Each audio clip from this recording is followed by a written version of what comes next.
আসসালামু আলাইকুম, কেমন আছেন সবাই? আশা করি সবাই ভালো আছেন। ইকামার মেয়াদ নেই, এম্বাসির মাধ্যমে ফাইনাল এক্সিটের জন্য আবেদন করছি। প্রথম মেসেজ এবং দ্বিতীয় মেসেজ এসেছে। কাগজপত্র যা যা দেওয়ার সব কিছুই সাবমিট করছি। এখন আমি বাইরে থেকে একটা কাজের অফার পাইছি, ভালো আর্নিং করা যাবে। এখন সেখানে আমি কাফালা হতে চাচ্ছি। কাফালা হওয়া সম্ভব কিনা, বা যে আবেদনটা করছি সেই আবেদনটা ক্যান্সেল করা সম্ভব কিনা, এই ধরনের প্রশ্ন অনেক ভাই ব্রাদার করে থাকে। তো তাদের জন্য আজকের এই ভিডিওটা। আশা করি ভিডিওটা মনোযোগ দিয়ে শেষ পর্যন্ত দেখবেন এবং শুনবেন। চ্যানেলে নতুন হলে চ্যানেলটি সাবস্ক্রাইব করে পাশে থাকা বেল আইকনটা অন করে রাখবেন অথেন্টিক তথ্য পাওয়ার জন্য। তো আসি মূল কথায়। আপনার যদি ইকামার মেয়াদ না থাকে, সেক্ষেত্রে আপনি যদি এম্বাসির মাধ্যমে ফাইনাল এক্সিটের জন্য আবেদন করে থাকেন, সেখানে আপনার প্রথম মেসেজ এবং দ্বিতীয় মেসেজ আসা মানে হলো, দ্বিতীয় মেসেজ আসা মানে হলো যে আপনার কাজের অগ্রগতির 70 থেকে 80% কমপ্লিট। এখন শুধু সময়ের অপেক্ষা যে আপনার ফাইনাল এক্সিটের মেসেজটা আপনার মোবাইলে চলে আসবে, খুব শীঘ্রই চলে আসবে। কারণ দ্বিতীয় মেসেজটা আসা মানেই আপনার সেটা মকতুব আমল থেকে আসে যে আপনার ফাইনাল এক্সিট প্রক্রিয়াধীন আছে, সিরিয়ালে আছেন।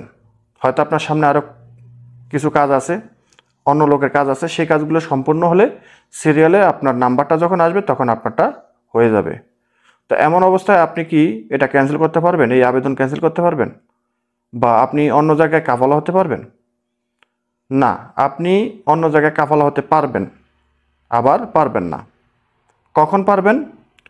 আপনার কাছে যখন দ্বিতীয় মেসেজ চলে আসে তখনও কিন্তু আপনার ফাইনাল এক্সিট কিন্তু লাগে নাই। এখন আপনি যদি এমন অবস্থায় অন্য জায়গায় যদি কাফালা হন, তাহলে আপনি কাফালা হতে পারবেন। এতে কোনো বাধা সৃষ্টি থাকবে না বা হবে না। যদি আপনার ইকামাতে ফাইনাল এক্সিট লেগেই যায়, তাহলে আপনি কাফালা হতে পারবেন না। তো ফাইনাল এক্সিট না লাগতে আপনি যদি কাফালা হয়ে যান, পরবর্তীতে কিন্তু আপনার ইকামাতে ফাইনাল এক্সিট লেগে যাবে। এতে কোনো ভুল নেই, এতে কোনো সন্দেহ নেই। আপনার ইকামাতে ফাইনাল এক্সিট লাগবে, এটা 100%। সেটা 15 দিন পরে হোক, আর 1 মাস পরে হোক, বা 3 মাস পরে হোক। তো যখন আপনি কাফালা হবেন, কাফালা হওয়ার পর যদি আপনার ইকামাতে যদি ফাইনাল এক্সিট চলে আসে, তো আপনি কি সৌদি আরবে থাকতে পারবেন? অবশ্যই না, আপনাকে দেশে চলে যেতে হবে। আর যদি ওই ফাইনাল এক্সিট ক্যান্সেল করার কোনো ওয়ে থাকে আপনার কফিলের মাধ্যমে, তাহলে সেটা চেষ্টা করে দেখতে পারবেন।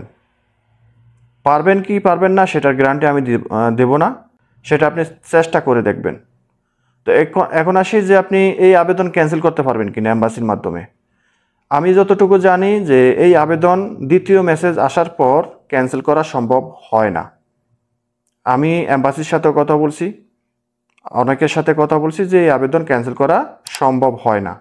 তবে প্রথম মেসেজ যদি আসে, তখন কিছু কিছু ক্ষেত্রে সম্ভব হয়, রিকোয়েস্টের মাধ্যমে সেটা সম্ভব হয়। যদি প্রথম মেসেজটা আসে, আপনি আবেদন করছেন, আবেদন করার সাথে সাথে কিছুদিনের মধ্যে একটা SMS আসে, পরবর্তীতে আপনি চাইছেন যে 2-1 দিনের মধ্যে চাইছেন যে আপনি আবেদনটা ক্যান্সেল করতে, তখন হয়তো সম্ভব হয়। কারণ তখন কিন্তু আপনার কাজগুলা মানে তেমন একটা প্রক্রিয়াধীনে থাকে না, অপেক্ষমান থাকে বা সিরিয়ালে থাকে, এখনও আপনার কাজে হাত দেয়নি। এমন অবস্থায় ক্যান্সেল করা সম্ভব হয়। যদি আপনার দ্বিতীয় মেসেজ চলে আসে, তাহলে আপনার 70 থেকে 80% কাজ মোটামুটি কমপ্লিট। এরপরে আপনার এটা ক্যান্সেল করার কোনো ওয়ে থাকে না। কিন্তু যখন ফাইনাল এক্সিট আপনার ইকামাতে লেগে আসবে, তখন ক্যান্সেল করা যাবে কি না সেটা আপনার বর্তমান কফিলের মাধ্যমে, সেটা আপনি তখন মানে চেষ্টা করে দেখতে পারেন। সেই পর্যন্ত আপনারা অবশ্যই অপেক্ষা করতে হবে, যদি আপনি কাফালা হয়ে যান। আর যদি না হয়ে থাকেন, তাহলে আমি বলবো যে অবশ্যই বুঝে শুনে আপনি এম্বাসির সাথে কথা বলুন। ঠিক আছে, এম্বাসির সাথে কথা বললে এম্বাসি থেকে আপনাকে জানিয়ে দিবে যে আপনার আবেদনটি ক্যান্সেল করা যাবে কি না, বা কাফালা হলে আরও অন্য কোনো সমস্যা হবে কি না। ঠিক আছে, এম্বাসি থেকেই আপনাকে আরও কিছু সাজেস্ট করবে। তো এই হলো বিষয়টা, আশা করি বুঝতে পেরেছেন। ভিডিওটা যদি ভালো লাগে অবশ্যই লাইক কমেন্ট শেয়ার করে চ্যানেলটি সাবস্ক্রাইব করে পাশে থাকা বেল আইকনটা অন করে দিবেন। সবাই ভালো থাকুন। আল্লাহ হাফিজ।